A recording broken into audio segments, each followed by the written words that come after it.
Eu sou Jaqueline Mânica e esse é o podcast Mentes que Conectam. Eu estou aqui porque nós já tivemos um momento de cafezinho, um momento do antes que foi muito potente, então eu já estou a milhão e o nosso tema hoje é motivação.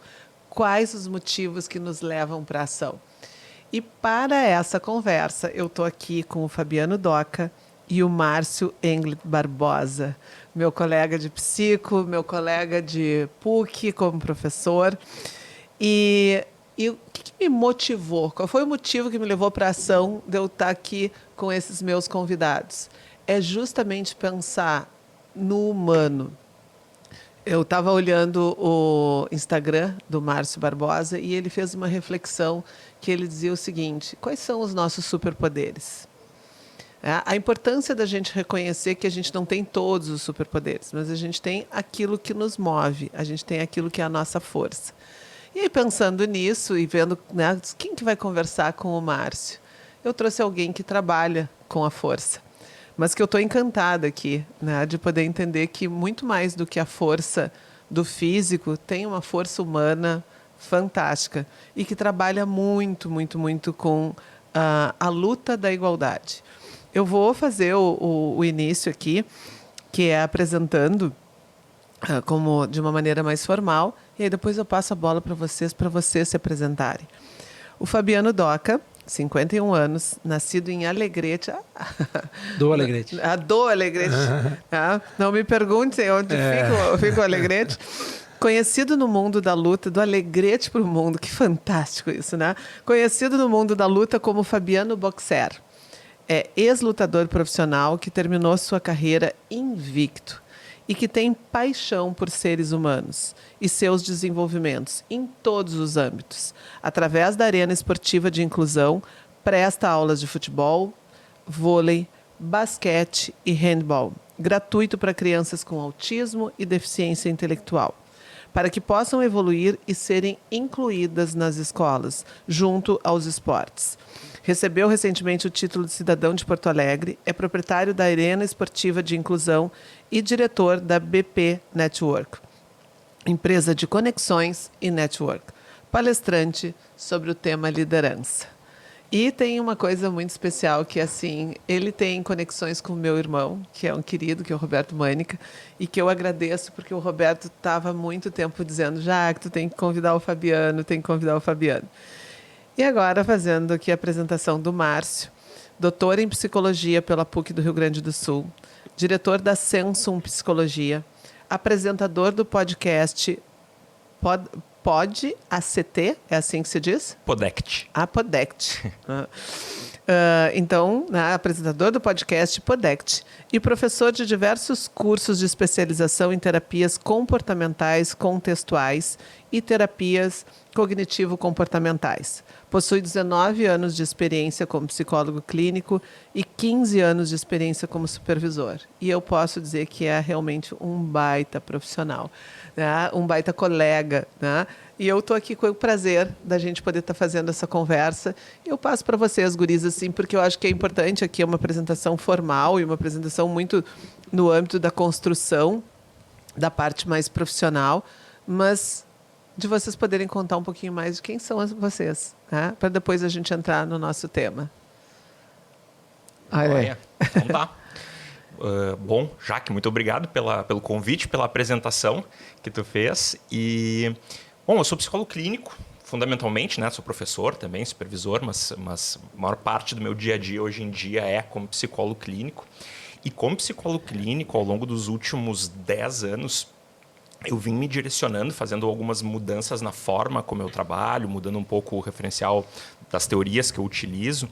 E isso foi me trazendo cada vez mais próximo e da importância dos propósitos, dos valores pessoais, né? Qual é a vida que a gente quer viver, né? Porque a gente vive numa cultura que nos impõe muitas coisas e é uma cultura que nos traz muito a ideia de que é importante a gente se aliviar do que dói, do que incomoda, e é um impulso humano, né? Querer se livrar do que é desconfortável, mas para que a gente possa fazer uma construção de uma vida que vale a pena, de uma vida que faz sentido, é importante a gente ter clareza do que nos move, né? Pelo que vale a pena sofrer. E é isso que é algo que eu venho trazendo muito para o meu trabalho como psicoterapeuta, como supervisor, e acho que linka aí com o que a gente vai falar um pouco mais sobre motivação. Márcio, só uma pergunta, assim, porque como o Mentes que Conectam tem muito esse viés de poder inspirar as pessoas nas suas carreiras também, o que te levou, como é que tu chegou na psico? Como é que eu cheguei na psico? Olha, eu decidi, aos 45 do segundo tempo do meu ensino médio ali, né? Eu pensava em fazer jornalismo. Não por acaso gosto muito, né, dessa parte também de comunicação, como professor, como comunicador no Podect. Mas eu pensei que é algo que eu gostaria muito de estudar, porque a mente humana é fantástica. Mas naquele momento, eu acho que isso é curioso, assim, naquele momento e por uma boa parte da minha graduação, eu pensava nisso como uma forma de ajudar as pessoas a aliviarem o seu sofrimento. E, de certa forma, também de estudar coisas que me ajudassem a lidar com os meus. E hoje, no meu trabalho, ainda que, obviamente, como terapeuta, né, a gente fale muito sobre sofrimentos ali na prática clínica, o meu foco é muito mais ajudar as pessoas a entender pelo que vale a pena sofrer. Pelo que vale a pena ficar em contato com experiências que são desconfortáveis, mas para construir algo maior do que isso. De novo, essa vida que varia de pessoa para pessoa, mas essa vida que nos preenche, nos enriquece, mesmo que não seja fácil fazer isso. Porque o caminho mais fácil corre o risco de se tornar vazio. E é isso, né? Eu estava vendo que conexão, né? Porque né, muito da tua vida foi no ringue. E eu acho que é isso, acho que a vida são as nossas lutas, né? Então, e agora a gente tem, né, falando sobre como é que a gente lida com ela, é a dor que vale a pena. E eu tô brincando, né, contando aqui dos bastidores que eu olhei pro Fabiano e eu tava olhando para ele, eu disse, meu Deus, mas é um rosto tão lisinho, uma pele tão lisinha, imaginei que fosse ter cicatrizes ali, né? Mas, bom, ele terminou invicto, né? Mas, Fabiano, e a tua história, que a gente já conversou e eu estou encantada aqui dessa possibilidade da gente estar se conhecendo pessoalmente. Bom, primeiro também te agradecer o espaço por estar aqui contigo, né? Muito feliz, o teu irmão foi muito eficiente em nos conectar rapidamente, né? Um abraço para ele também, um amigão que eu tenho de anos, né? E é muito legal ouvir a fala dele, porque eu consigo traduzir às vezes em exemplos de vida exatamente o que ele está falando, né? Porque tem momentos também que a gente não tem como escapar tanto da dor quanto da pressão, e é onde realmente a gente se transforma, né?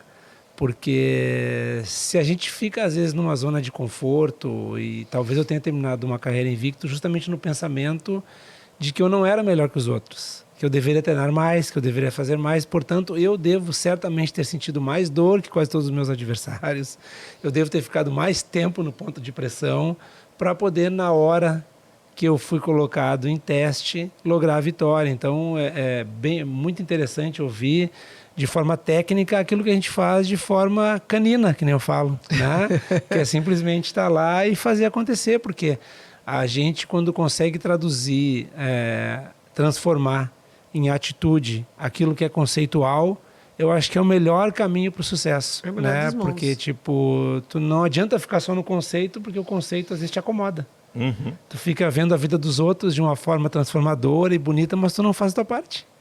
E aí não adianta nada. Eu acho que é a junção da técnica com o conceito, mas principalmente com a atitude, né? Sem atitude, a gente não vai muito longe, né? Mas, Fabiano, me conta, como é que de onde é que veio o boxe na tua vida? Como é que foi essa construção, assim? Então, eu comecei a lutar boxe com 15 anos, né? Hoje estou com 52 anos, eu tenho mais tempo de luta do que de vida, vamos dizer assim. Então, eu luto mais tempo do que não luto, né?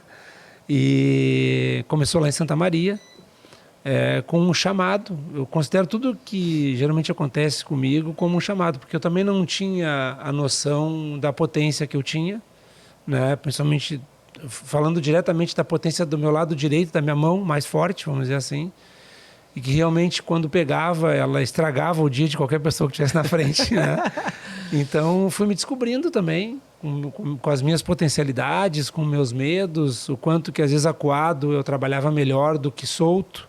Então sempre fui um bom contragolpeador, né? Que é o cara que caminha para trás batendo e não caminha para frente batendo. Então tem nuances também psicológicas que tu vai te descobrindo, que é onde eu acho que eu desenvolvi todo o potencial de quase todos os alunos que passaram na minha mão até hoje, né? Eu sou faixa preta de jiu-jitsu. O jiu-jitsu começou aqui no estado com 92 para 93. Fui um dos pioneiros junto com meus mestres aqui, que é o Walter Matos e o Zé Mário. Mas sempre entendendo que, como foi um chamado, eu nunca enxerguei a luta como violência. E aí entra a minha parte social. Porque violência, para mim, é a pessoa não ter condição mínima de vislumbrar um futuro, de ter esperança, de ter uma comida na mesa. Então, isso para mim é violência. Quando eu vejo duas pessoas lutando, eu penso que são duas pessoas que se prepararam para aquele momento, técnica e fisicamente, e fisiologicamente, porque tem exames médicos para tudo, para estar ali, degladiando para ver quem que é melhor. Mas a desumanidade, a desigualdade, essa machuca. Essa para mim é violenta.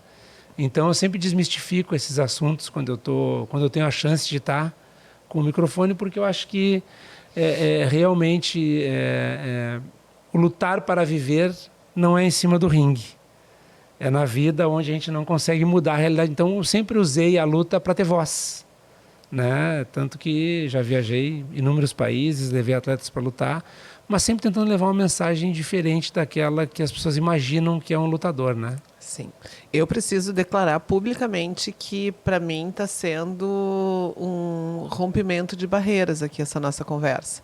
Né? E, ao mesmo tempo, porque o que me move muito é isso, é a curiosidade pelo comportamento, é realmente poder entender, né, por que as pessoas agem de uma forma e de outra, como é que a gente pode fazer para ter uma vida melhor, como é que a gente pode fazer para não ficar somente na queixa. Nessa masturbação mental, né? Acho que não é uma palavra feia hoje em dia para se dizer, né? E aí, então, isso me move muito. E aí, quando eu estou te escutando, eu fico super feliz porque eu me dou conta do quanto eu era ignorante em relação a esse mundo da luta, né? E ainda sou, né? Mas quando conversando contigo e tu me traz essas reflexões, eu fico, nossa, né? E poder entender isso, né? Todos os princípios, os valores, realmente está sendo fantástico isso, né? Porque talvez a visão que se tem é, sim, da luta como violência. E como tem preconceitos, esses dias eu estava dando uma aula e falando sobre as habilidades, as competências. E aí eu trouxe traços de temperamento e aí eu trouxe que a agressividade não era algo ruim. E aí muitos estudantes ficaram chocados. Como assim? A agressividade é horrível. E aí eu brinquei, eu disse assim, mas como que um vendedor faz se ele não tiver uma mínima agressividade? No primeiro não, ele vai parar. Então, em vários momentos, a gente precisa dessa agressividade que é para romper barreiras, que é para poder impulsionar e não para destruir. Então, acho que tu está trazendo, né, um elemento muito interessante, realmente, de poder, para a gente poder refletir aqui, né? Eu acho que vocês, mais do que eu até, que são técnicos na palavra, né, porque vocês ajudam, estudam a mente humana, aprofundam, a gente sabe que hoje em dia tem muito apego à palavra e pouco apego à ação, né? Então, quando a gente consegue fazer com que as pessoas entendam o que vocês estão dizendo tecnicamente para elas, e elas conseguem transformar essa situação, acho que é a grande modificação da vida delas, né? Não sei, vocês me corrigem se eu estiver errado. Sim. Uhum. E aí eu acho que daí a gente entrando no tema, porque eu acho que vocês estão trazendo, e eu estava pensando aqui, porque a ideia é a gente poder exatamente conversar isso. Quais são os motivos? O que faz com que as pessoas se movam para buscar os seus propósitos, os seus objetivos? Mas vocês também falaram do aspecto do como é que as pessoas lidam com a dor. E eu fiquei pensando, bom, por onde eu começo aqui, né? Mas eu vou deixar, vocês decidem. Porque eu acho que é muito importante que a gente possa entender de que a gente não pode banalizar a dor. E acho que hoje é isso, assim, as crianças, o que aconteceu? Estou estressada. E eu acho que a palavra estresse, ela começou a perder, né, quando ela fica banalizada. Tudo é estresse. E daí um pouco tu tem situações que são realmente estresse e que é uma situação que tu precisa ter uma atenção, porque tem ali uma dor que está trazendo muito prejuízo, mas tem momentos que é essa dor que faz parte do processo. E que isso não é romantização. Porque hoje as pessoas trazem muito isso, é o momento da romantização do esforço. Como é que a tua fala é isso. Como é que tu chegou? Porque tu reconhecia as tuas limitações, tu treinou mais. Simples assim. Nada simples, mas simples. Então, o que guris? Eu acho que a gente pode até, de certa forma, linkar um pouco os teus dois pontos, assim, né? Que é... Porque eu diria assim, no curto prazo, né, o que mais move o nosso comportamento é aliviar sofrimento ou gratificação, prazer imediato, né? Assim, então, para motivação de curto prazo, esses dois elementos são igualmente muito poderosos. Muito, muito poderosos. Agora, se a gente pensar em termos de motivação de comportamento para longo prazo, aí outras coisas podem se tornar muito importantes. E aí volta, né, o que eu citava antes, a questão do propósito, a questão dos valores pessoais, de entender o que faz valer a pena no longo prazo, a gente não aliviar o sofrimento no curto, ou a gente abrir mão de alguns prazeres no curto prazo para poder construir, né, um percurso mais longo e que faça sentido e que valha a pena. E concordo muito assim, com o que vocês falavam, porque a questão da ação é fundamental. Só que muitas vezes essa ação a gente inibe, a gente bloqueia, a gente paralisa, porque a gente não quer sofrer ou porque a gente não quer abrir mão de algumas satisfações de curto prazo, né? Então, o caso de um atleta, né? Imagino que apesar de não conhecer a realidade do dia a dia, mas eu imagino que eu não esteja errado nisso. Quantas privações acontecem ao longo do percurso, né? De quantas coisas foi se abrindo mão ao longo do processo para construir algo que no longo prazo está visualizando que, olha, isso é importante para mim, isso faz sentido na minha vida. Além, claro, de diversos tipos de dor, né? Porque quando eu falo em dor aqui, eu não estou falando só da dor física, né? Também dela, né? Mas a ansiedade, o estresse e como essas palavras, né, assim, elas vão tomando um peso que, de novo, às vezes nos paralisa, às vezes nos leva a fugir disso, né? Eu não posso ficar estressado. Então, mas ficar estressado não é bom nem ruim a princípio, né? É uma condição humana. Seres humanos entram em estados de estresse. A questão é em que circunstância isso faz sentido pra gente, em que circunstância não faz. Porque às vezes a gente entra em estados de estresse, em situações que depois a gente olha e diz, nossa, era só por isso. Não, eu fiquei tão estressado para algo que nem valia tanto a pena, ou que nem era tão importante. Outras vezes é extremamente estressante e é o momento mais marcante da nossa história. E aí valeu a pena. E eu imagino, tu tá balançando a cabeça, né, Fabiana? Eu imagino que é isso, tudo isso que o Márcio está falando é o dia a dia, né? É muito bacana escutar, porque, na verdade, a gente, como eu falo sempre, né, eu costumo ter uma linguagem extremamente direta com quase todo mundo que eu converso, que eu preciso ser entendido de forma rápida. A luta não perdoa a falta de comunicação, né? E uma tônica que se usa bastante, inclusive quando eu dou minhas palestras sobre liderança, eu falo sobre o medo, né? Eu fui chamado por várias empresas o ano que passou ali logo depois da pandemia, porque a pandemia fez um monte de líder congelar. E o medo, ele tem 3 tônicas do ponto de vista canino, não psicológico. Então eu sempre vou falar do meu lado, vocês me corrijam se eu estiver errado, tá? Que é o seguinte, o medo ou ele te congela, ou ele faz tu fugir, ou ele faz tu enfrentar, né? E quando tu consegue minimamente dominar esse medo, tu pode usar essas 3 nuances a teu favor, se tu achar necessário. Em algum momento tu pode congelar para entender a situação e ter um olhar melhor sobre esse medo. Tu pode recuar, porque tu viu que não vai ser realmente uma coisa boa para ti. Ou tu pode dizer, cara, eu preciso superar isso e tu enfrentar. Então, via de regra, como a vida do lutador ela não tem a opção de recuar nem de congelar, porque o resultado é ele ser derrotado, ele tem que enfrentar. É um nocaute. Ele tem que enfrentar, né?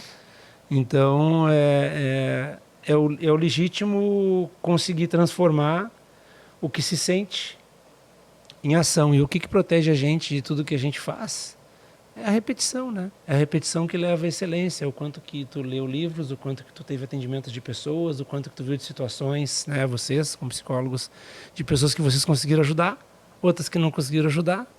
E, às vezes, algumas vezes por a pessoa não entender o que tu está falando, algumas vezes por tu não conseguir te comunicar direito com aquela pessoa. Então, a comunicação é a chave de tudo para mim, como líder, né?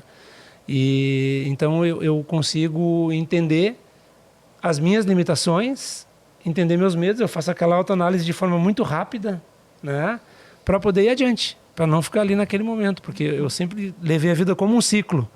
Vim aqui, traumatizei aqui, porque aqui eu não queria ter perdido. Não podia ter perdido essa luta aqui, vamos dizer assim. Tá, mas a vida vai continuar. Tu vai ficar aqui Porque ela vai passar aqui de novo. Na tua próxima luta, ela vai passar aqui de novo. Tu vai pensar nessa derrota ou tu vai pensar que tu precisa transcender esse momento aí? Que eu acho que é o trauma, né? Não sei se chama trauma isso ou não, mas enfim, a gente poder transcender esse momento, né? É trauma, Márcio? Olha, tem vários conceitos para trauma, né? Mas sim, acho que pode ser algo mobilizador, né? Algo que marca e que a gente usa como, né? Pode usar como momento de virada ou pode ficar preso nisso como algo que só potencializa esse medo, né? Exatamente. Uhum. E como é interessante, porque eu estava pensando assim, agora que eu estava falando isso no ringue, a comunicação tem que ser muito rápida, e esse é um outro entendimento que a gente precisa ter, que no momento que a gente trabalha, por isso que quando a gente fala em carreira, quando a gente fala em desenvolvimento profissional, sempre a espinha dorsal disso é o autoconhecimento. Porque o que a gente tem? A noção de realmente do que eu quero e a noção de quais são as minhas características. Porque quando a tua atividade é uma atividade que tu precisa te preparar muito antes, porque na hora é rápido. São 15 minutos. E acabou para uma preparação de 3, 4 meses. Em 15 minutos. Ou dá ou desce. O famoso ou vai ou racha, né? Não tem muita opção. E é isso, e é uma lógica de funcionamento, enquanto que tem outras atividades que mesmo no momento importante da atividade, é o momento que tu tens o tempo da análise. Tu vai ter tu tem realmente um timing. Não, e detalhe, somando a tua fala, são 15 minutos com uma hiperexposição, que às vezes dentro de uma empresa ou tu ainda tem a chance de, no meio do caminho, consertar. Não que a gente não tenha, mas se em 10 segundos eu mandar mensagem para o meu atleta, levanta a mão esquerda, e ele não me escutar ou não levantar, pode ser que ele acorde no vestiário sendo abanado porque foi nocauteado. Então tem uma questão que também fortalece muito as pessoas que são da luta, que é a questão de não ter tempo para rebuscar palavras, né? Então, assim, uma coisa extremamente direta, às vezes até de forma deselegante, com algum palavrão no meio do caminho para que a pessoa acorde porque precisa ser dito. E no mundo moderno hoje as pessoas se ofendem com muita facilidade. Sim. Então a luta tem um fortalecimento até de nomenclatura, de mensagem direta, porque tu não tem tempo para errar 2 vezes. Sim. Se tu errar 2 vezes, pode ser que tu perca. Sim, por isso que é tão importante desenvolver a resiliência, a capacidade da gente tolerar essa pressão. É isso que você está dizendo. Bom, em algum momento eu vou ser duro e é interessante, por isso que eu adoro esporte. Eu adoro esporte. Nós já conversamos, né, Márcia? Já chegamos a pensar de ter projetos juntos, assim, nesse quesito de formação de atletas, porque eu acho que o esporte ensina tanto. Nós tivemos aqui a nossa nadadora, que está indo agora, a Viviane, que está indo para as Olimpíadas, nos representando, e ela mencionou isso. Ela disse, em alguns momentos, meu treinador era firme comigo. Ele estava ali me exigindo. Eu vejo que o Bernardinho, em vários momentos, traz essa questão da gente poder entender que a exigência não é algo ruim. É claro que a gente tem a questão da forma, a gente tem a questão da relação, mas quando tu está exigindo de alguém é porque tu acredita naquele alguém. E que tu está, de alguma forma, realmente instigando para que a pessoa... Tu não chama a atenção de quem tu não gosta, né? É isso. Se a pessoa está ali, se ela te procurou para ter resultado, se ela disse que ela está imbuída inteira aquele resultado e te elegeu a pessoa que vai fazer ela ter esse resultado, em algum momento tu não vai poder ter muito carinho, porque nós somos humanos, né? E seres humanos, eles às vezes vacilam, eles desmotivam, eles caem, eles sentem medo, todas as nuances positivas em algum momento se tornam negativas também, então... Sim. O treinador é o vigia do objetivo do atleta, né? Então ele fica ali, não, mas não foi isso que tu me falou, não, mas é que agora, hoje eu estou com, será que o teu adversário está com dor também? Será que essa dor é suficiente para te parar e tu não treinar hoje? Daí o cara já pensa, não. Então acho que a tua mente pode estar te traindo um pouquinho também, né? Quem sabe o corpo não aguenta um pouquinho mais aí. Então vamos lá, vamos adiante, né? E o Márcio balançando a cabeça ali. Não, eu ia dizer que essas coisas acontecem em determinado contexto, né? E a gente costuma ser razoavelmente bom em diferenciar esses contextos, né? E entender que, de repente, a linguagem ali do ringue não é a mesma linguagem aqui do podcast, né? Que a linguagem que, de repente, eu tenho com um paciente meu no consultório não é a mesma que eu tenho com um amigo que está me procurando, pedindo uma ajuda, um conselho, né? Que as pessoas conseguem, né? Em geral, ter uma boa percepção, assim, de que nesse contexto isso aqui funciona. Nesse outro contexto, isso aqui não funcionaria. Até porque, só dar uma vírgula, muito legal ele falar isso pelo seguinte, ó, porque tem pessoas que pedem, às vezes, a tua opinião como psicólogo e é teu amigo. Uhum. E aí, como me pedem como treinador, como amigo, daí eu vou dizer, olha, se tu quer perder o amigo, me pede a minha opinião como treinador.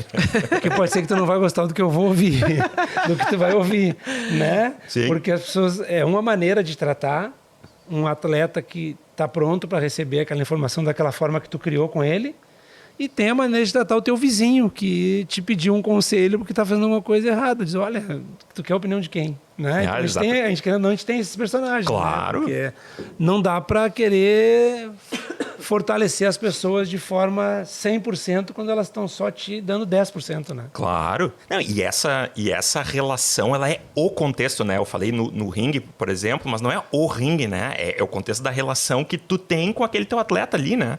Que vai para muito além do espaço físico em que vocês estão, assim. E isso dá o contexto para a linguagem que a gente usa, para o quanto a gente avança, de repente, em algumas coisas que a gente pensa e expõe ou não expõe, quando sente que tem intimidade suficiente para isso. E a gente é razoavelmente bom nisso, né? Claro que a gente erra às vezes, né? Às vezes, né, dá uma derrapada, Escorrega. né? E acaba, de repente, né, cometendo algum atrito ali numa relação por causa disso. Mas, no geral, a gente é bastante bom. A gente muito mais acerta do que a gente erra nesses ajustes, assim. E olha que eles não são simples, né? A gente está tão acostumado a fazer que parece simples, mas, na prática, a gente está fazendo ajustes, né, pontuais ali para cada pessoa que a gente conversa ao longo do dia, assim. Antes de vir aqui para esse momento que a gente está gravando, eu recebi uma revista desse mundo das organizações, Você é RH, uma revista. E aí e um dos temas é esse, assim, quais são as competências que hoje um líder precisa ter? Porque o que acontece? Como a gente está vivendo realmente esse mundo muito complexo, em vários momentos os líderes estão inseguros e com muito medo de poder entender qual é a linguagem que eu posso usar, qual é o contexto, quais são as fronteiras, e o quanto realmente, assim, esse cenário hoje ele está rebuscado, e eu acho que a gente precisa resgatar um pouco mais da qualidade da relação. E de poder perceber que se tu está numa situação de pressão, uma situação imediata, a gente não vai poder parar e conversar. Pegando fogo aqui, olha só, vamos decidir. Não, a gente vai ter que ter um tipo de atitude que é diferente de quando eu estou numa outra atitude, que a gente não tem a pressão. Então, entender o contexto e aí, a partir daí, poder escolher, né, no meu rol ali, de quais são as atitudes que eu vou ter, né, nessa situação. E esse treino, eu acho que nós estamos precisando ter como pais, como treinadores, como líderes, né, como pessoas, como indivíduos dentro das relações, porque eu acho que a gente é bom, a gente sabe, mas eu acho que por isso que eu pensei nesse tema como muito fundamental.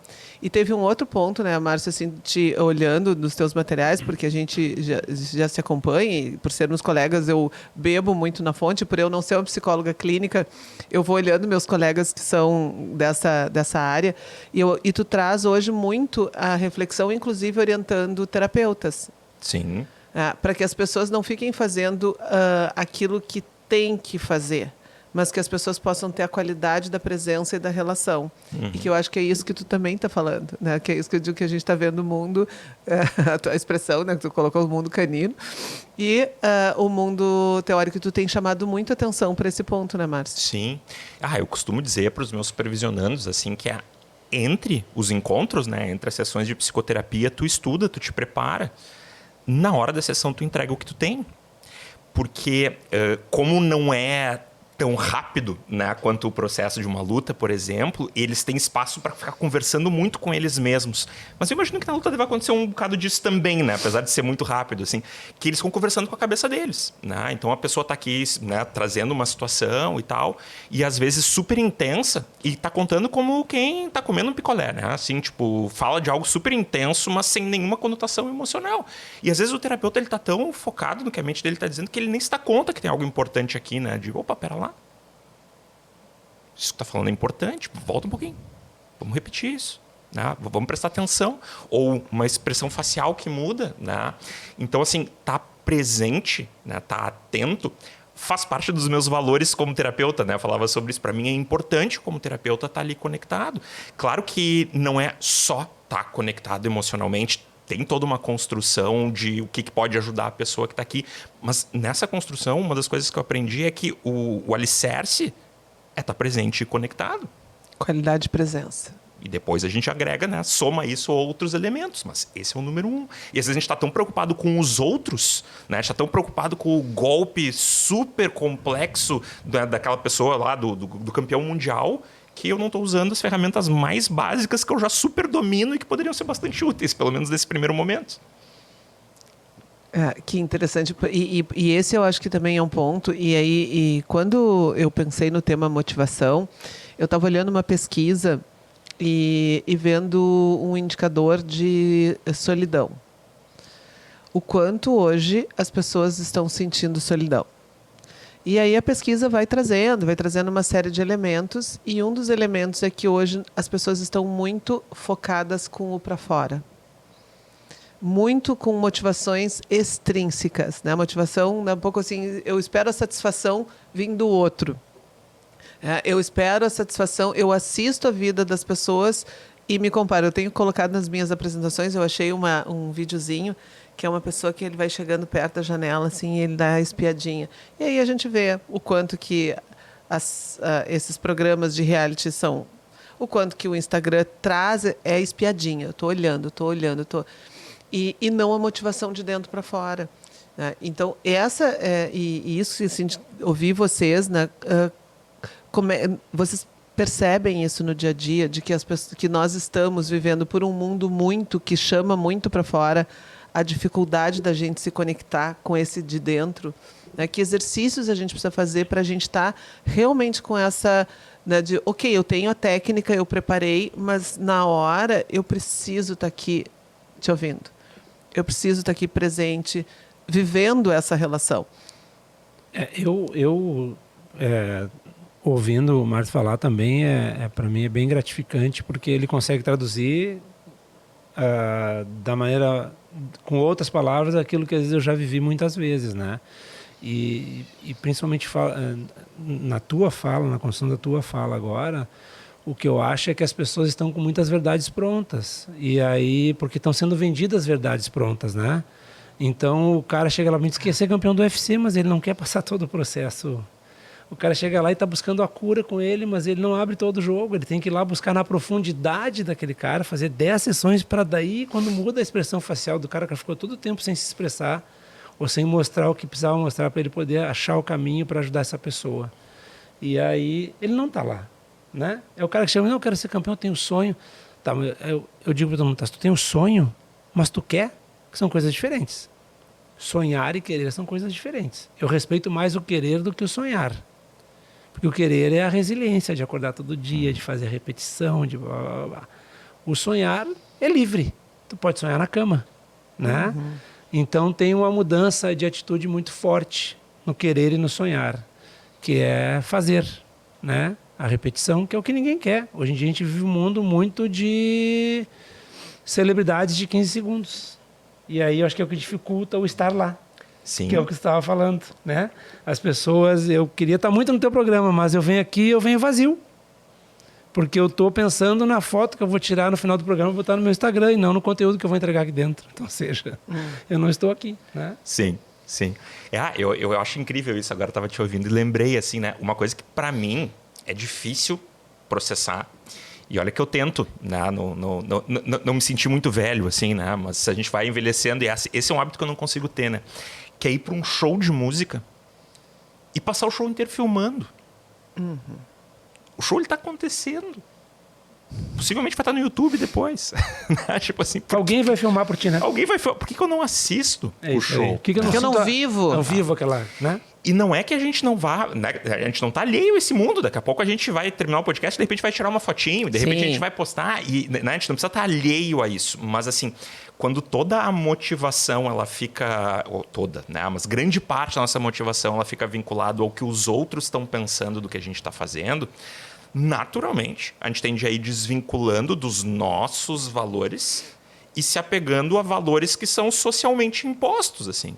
E às vezes são socialmente impostos de forma quase aleatória, assim, né? Do tipo, o algoritmo da rede social vai jogando assim, isso aqui é o que está fazendo sucesso, é isso que eu tenho que fazer agora então, né? Bom, ok, de novo, dependendo de quais são os teus objetivos, e algumas pessoas estão dispostas a acordar cedo todo dia para fazer esse algoritmo jogar a favor delas, por exemplo, e fazem disso profissionalmente, isso é uma coisa.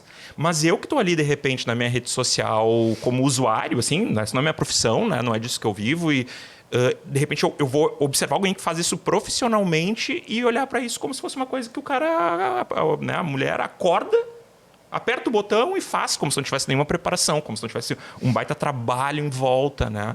Então eu acho que isso é super importante da gente, mais uma vez, assim, por exemplo, no meu trabalho de rede social, que obviamente, como eu não conheço ninguém que trabalhe, que traga coisas do seu trabalho para a rede social, que não tenha uma motivação extrínseca, que não tenha objetivos de ter o retorno, né, desse trabalho que está sendo feito, mas o jeito que eu consegui de encontrar paz com ele é: eu vou postar coisas que fazem sentido para mim.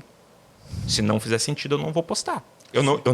Como esse não é o meu trabalho número 1, né, é algo que eu faço como um a mais no meu trabalho, assim, eu não tenho frequência definida, né? E eu sei que tem pessoas que têm, e legal, mas eu não estou disposto, né? Até sonho, quando eu olho lá, que bonito, né? Até gostaria de fazer, mas eu penso, não, mas essa não é a prioridade na minha vida profissional hoje. Eu posso usar, mas dentro das minhas regras, né?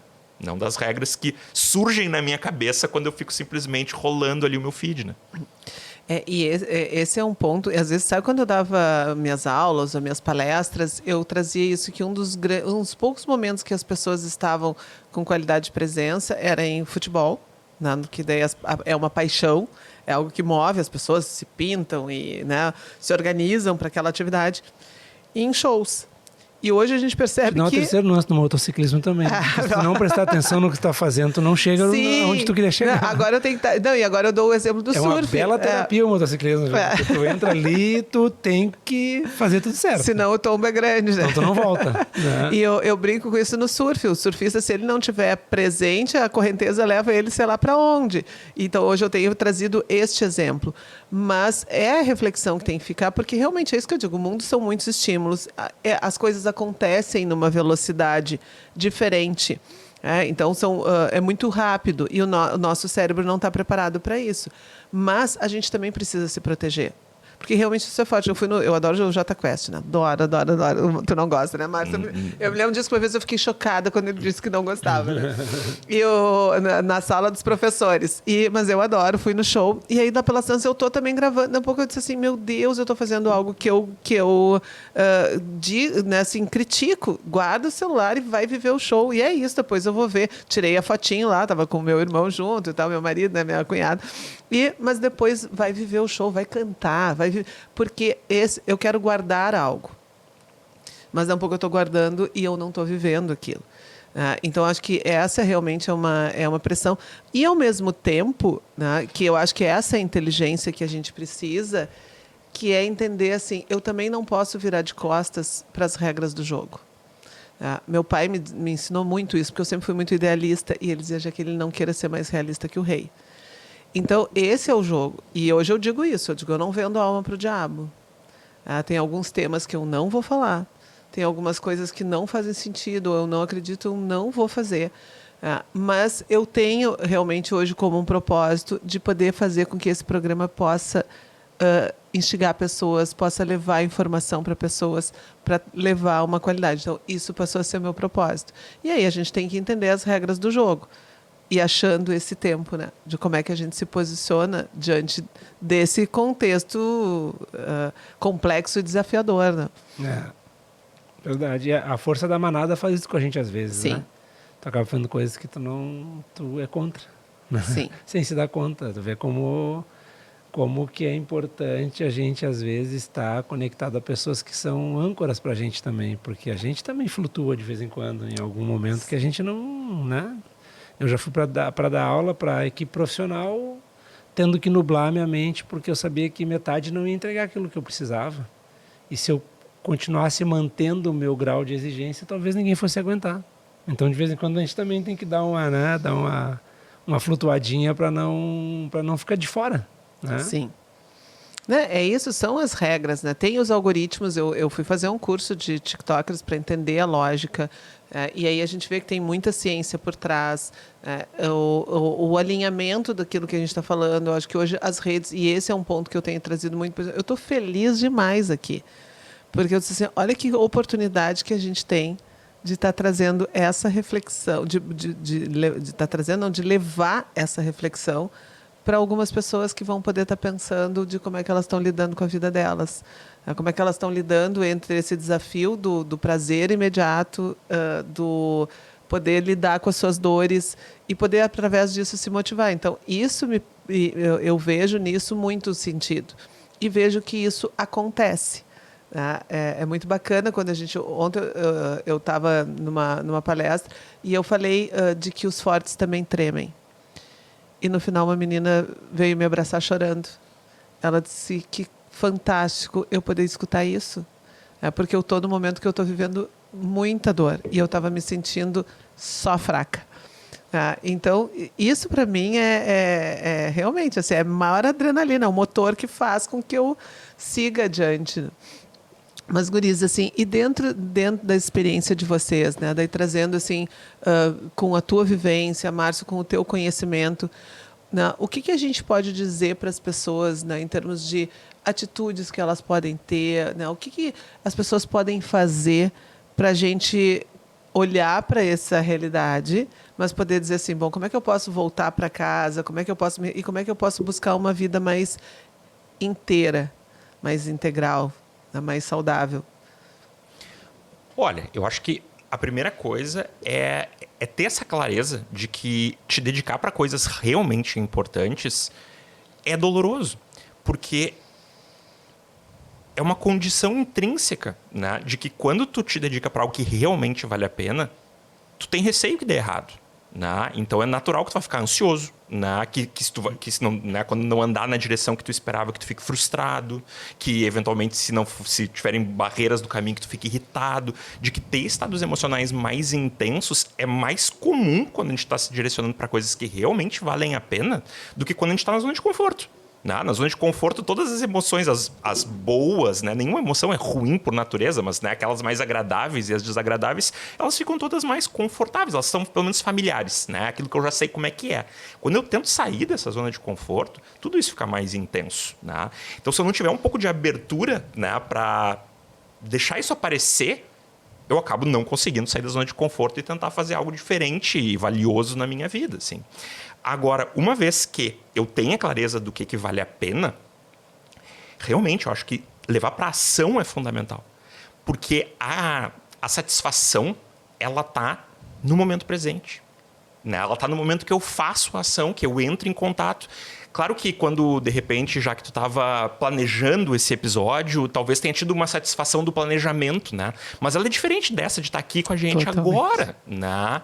Então, assim, e ela acontece aqui.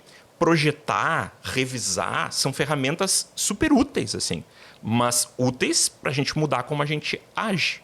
E mudar como a gente age é desafiador, mas frequentemente o desafio maior, né, do que, de repente, sei lá, mudar a rotina, que também é um desafio, claro, mas de novo, é o que isso desperta na gente. Né? É como a nossa mente rebate contra mudanças, porque para o nosso cérebro é mais fácil ficar com o que ele está acostumado. É como as nossas emoções respondem a essas mudanças, se assustando, né? Reagindo ao que a gente ao inesperado. Né? E aí eu volto. Né? Tá aberto a isso, está conectado com o que está acontecendo, é o caminho para tu poder fazer diferente.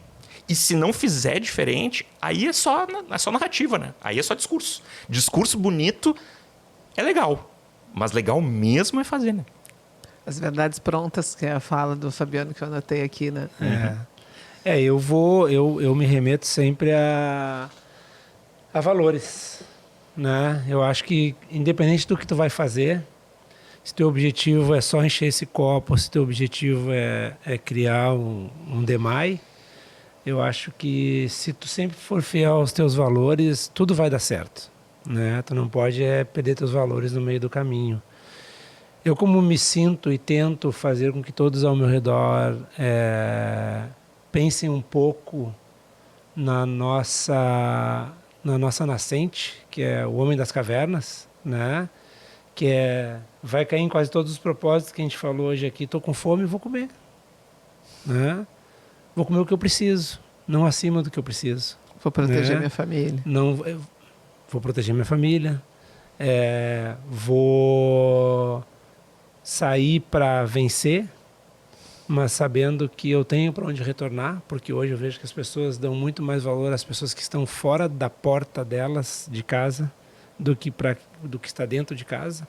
Eu acho que uma pessoa que não coloca os valores dentro da sua própria casa, ela não consegue transmitir isso para fora, porque fica muito fake, muito vazio. Tu agrada os outros e não agrada os de casa. Embora seja a família é o berço mais difícil da gente às vezes, porque ela é que nos desmascara, ela é que nos diz a verdade, a gente está sempre se vestindo de alguma coisa da porta para fora, mas da porta para dentro está fazendo tua parte realmente, está falando para tua mãe que tu ama ela, está falando para teus filhos, está ali.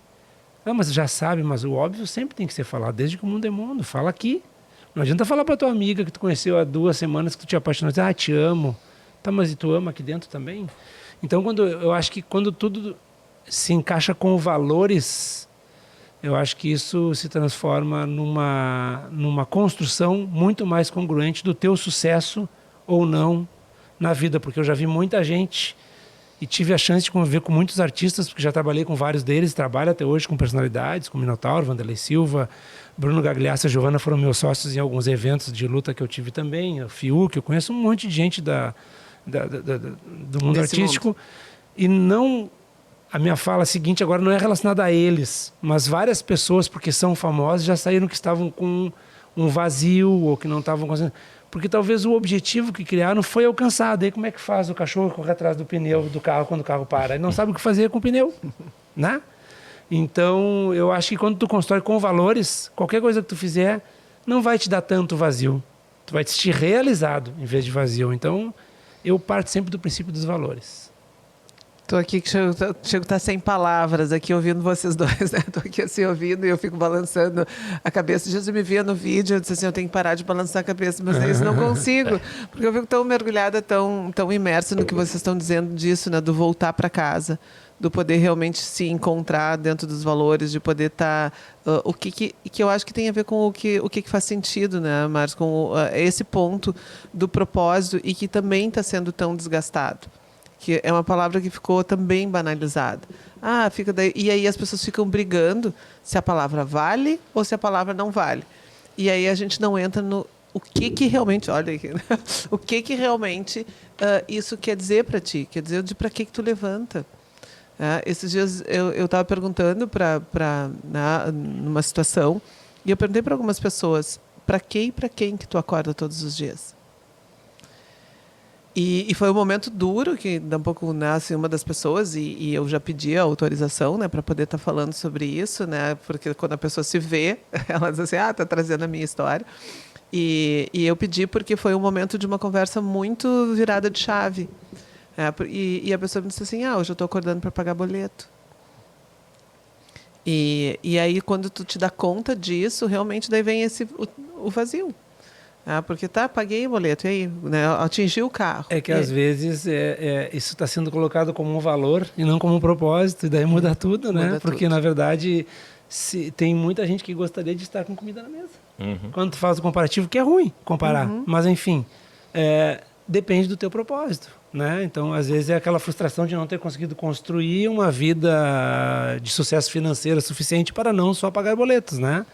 Então, quando tu muda um pouco a conotação das palavras, as pessoas vão se dar conta que elas estão felizes e mais felizes do que muita gente que não está conseguindo nem ter esse momento. Né? É isso. E quando tu entende que tu precisa ampliar o objetivo. o pagar boleto faz parte, porque se eu não pagar as contas, eu não vou conseguir, porque com fome, com o cobrador no teu ouvido, isso tudo vai te deixar realmente com muito mais pressão.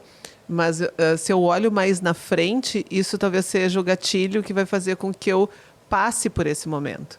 Porque é difícil.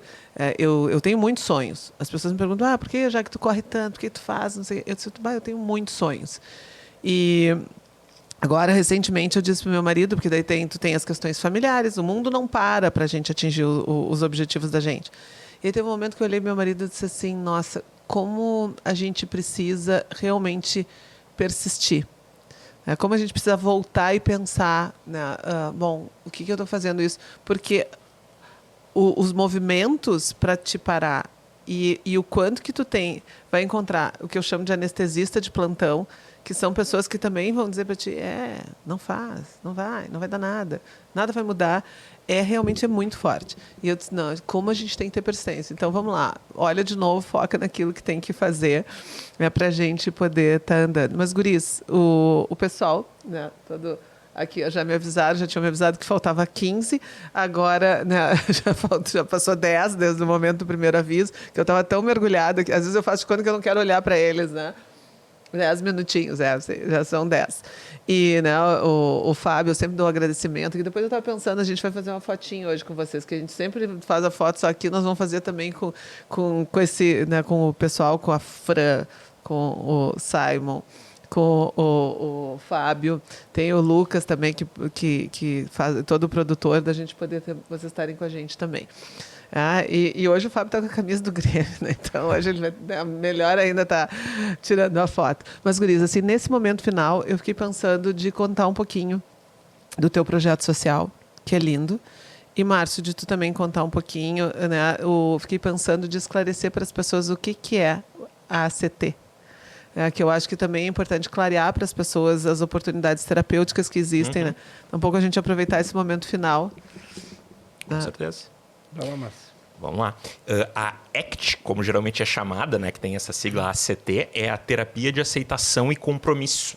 É um modelo-chave de psicoterapia com o qual eu trabalho. É um tipo de abordagem cognitivo-comportamental, pode-se dizer assim, mas é basicamente, né, uma abordagem comportamental que trabalha muito nesses dois elementos, assim, né, o que a gente chama de aceitação, que é essa abertura ao que a gente não pode mudar, né? Olhar a realidade de frente, as nossas emoções, os nossos pensamentos, né? Aquilo que não está sob nosso controle, mesmo quando é desconfortável, né? Mas não de uma forma derrotista, não de uma forma passiva, mas de uma forma ativa. Eu escolho aceitar. Porque é quando eu aceito, é quando eu me abro, que eu consigo me comprometer. Né? Aceitação e compromisso. Me comprometer com o quê? Com os meus valores. Com o que é importante na minha vida. Então, toda a ideia do processo de terapia é ajudar as pessoas a se conectarem, se comprometerem com o que realmente vale a pena. Sabendo que isso não é sem dor. Né? É a antítese do anestesista de plantão que tu falava. Né? É sentir. Quando sentir fizer sentido, quando sentir valer a pena. E não estamos dizendo que todo o sofrimento faz sentido. Né? Tem sofrimentos que talvez possam ser trabalhados, porque possam estar relacionados a elementos que não são tão importantes, né? Mas que quando a gente se move porque é importante, tem sofrimento sim, mas é valioso fazer isso. Né? E existe uma satisfação em trabalhar com essas barreiras, digamos assim, quando a gente sente que isso nos aproxima de uma vida que realmente faz sentido. E o que faz sentido varia. Varia de pessoa para pessoa. As pessoas têm valores diferentes na minha experiência. Mas ajudar elas a ter uma vida mais conectada com eles é muito do que a ACT, né, essa abordagem com a qual eu trabalho, se propõe. Maravilha. E agora deixa eu ver, porque eu acho que é bem importante, porque às vezes as pessoas querem buscar ajuda e as pessoas não sabem muito bem qual é o foco, porque hoje a gente tem várias escolas e várias alternativas terapêuticas, e que é importante que a gente possa estar conhecendo e vendo quais delas que vão realmente fazer com que eu possa me sentir mais à vontade, que eu vou conseguir fazer. Agora, fugir da dor, não, né? Tem a música do Titãs que diz, não fuja da dor. Da minha parte, realmente agradecer por tudo que aconteceu na minha trajetória.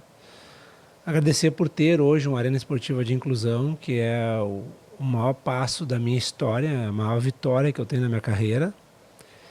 que é poder dar a chance de crianças e pré-adolescentes que não têm essa chance de serem incluídas nas escolas, no âmbito esportivo, de ter os primeiros passos, né? Que às vezes não são dados nas escolas porque essas crianças atípicas não têm o alcance do Estado ainda para terem o que eu estou fazendo, que eu acho que deveria ser um plano de governo, que é fazer com que as crianças possam ter a chance de se desenvolverem. Porque a palavra igualdade, que é a palavra tônica que está lá na Arena, e que eu agora palestrei com a camisa no Salt Summit com a palavra igualdade, ela para mim é a palavra-chave para tudo. Porque para mim não existe dificuldade. O que existe são pessoas que às vezes não estão tendo a chance de se desenvolver. Porque a minha experiência com a atipicidade é que todos se desenvolvem. Cada um dentro da sua capacidade de desenvolvimento. Mas todas se desenvolvem. E todas conseguem fazer. Então, deixaria aqui o penso para todo mundo. E principalmente num mundo onde todo mundo quer ter razão. E não simplesmente escutar o outro ou dar chance de entender o mundo do outro de uma forma diferente. E acho que essa é a tônica que eu coloquei aí, o amor na frente de tudo que eu faço, principalmente da Arena, e a tônica de igualdade, porque eu vejo todos os dias, quando a gente está em época de aula, eles conseguindo fazer igual a crianças típicas fazem. Só não tiveram a chance de fazerem mais vezes para poder se tornar isso um treinamento, uma repetição, da forma que eles possam mostrar que tem capacidade sim. Que o que falta às vezes é um auxílio maior para que eles possam se desenvolver. Eu fico te olhando e vendo uma pessoa tão doce, né? E eu estava pensando nisso, digo, meu Deus, como ele é doce. E aí tu vem e traz a palavra amor. E uma pessoa que tem um jab tão duro.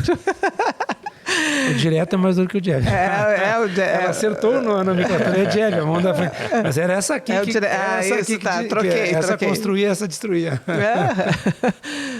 E então que tem o direto, que é bem, ainda bem como a palavra diz, realmente, direto, que bate tão forte e que tem tanta amorosidade, que bacana isso. E se alguém quiser para chegar na Arena, como que faz? Hoje a gente está linkado ao CRAS, né? É o CRAS que faz todo esse filtro, porque é um trabalho gratuito, não tem custo para quem vai lá, né? Fazer o treinamento. E o filtro é feito por eles, daí eles nos mandam as crianças. Agora a gente vai entrar numa segunda etapa da Arena, terceira etapa, na verdade.